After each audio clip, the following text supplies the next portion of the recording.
Hi, it is the third Sunday of Ordinary Time, and this gospel is almost sort of like, it seems like it's like three gospels into one, or three stories into one gospel. We start off with the arrest of John, which really tells us that John's ministry is done. And he, like in the tradition of all the great prophets that we read about, is they have a ministry and a purpose that starts and ends. And now John's has ended. But enter Jesus into the scene with his baptism 2 weeks ago and starting his new ministry. And Jesus brings this new reality, this new idea, this new way of living our lives. He does that by calling Peter and Andrew, John and James, from the life that they knew and the life that they thought they were going to live out to the day they die, to a new reality, to a reality of a different presence in the world. And that is a presence that we still feel today. You know, so many of us, we have witnessed people in our lives that have an immense presence. People like Gandhi, Dr. Martin Luther King, Mother Teresa, St. John Paul II, St. John the 23rd, both of them who will be canonized in a couple of months.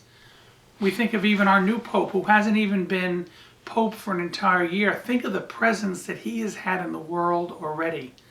To become Time Man of the Year and to show people what it means to be a Christian, what it means to be someone who brings Christ into the world, to love all people, not just fellow Christians, but anyone that comes across his path. My friends, that is what the gospel challenges us, because we have to look at what is our presence in the world. How are we making a difference by the people that we care for, the people that we talk to, the people that we minister to?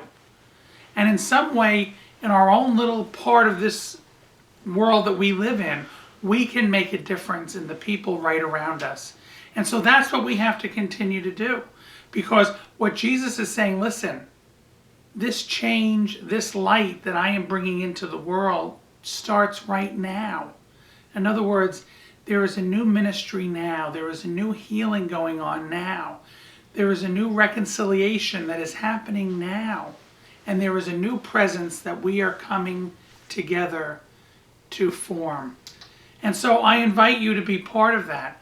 I invite you to think and say, what am I going to do this week? What am I going to do in the next 2 days to make my presence a presence of Jesus in this world, that new reality?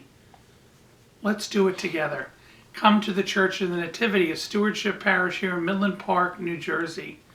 I want to remind you that this Sunday we have our pancake breakfast, which is a great way to come down on these cold Sunday mornings in the winter and just warm ourselves up with some great food. And we're served and have some hot coffee, some orange juice or tea or whatever it is that you like. And we have some fresh food for you. So please come and be part of us and help create a nice community atmosphere here. We also have a few other things that are coming up that I'd like you to put down. We have our Discovering Christ series that's going to be starting in another month. And so we want you to think about it. If you weren't able to be part of it last year, we'd love for you to do it this Lent. And also our Men's Cornerstone is coming up. And I can't say it enough. Men, we want you to be part of this. Do this for your sacrifice this Lent.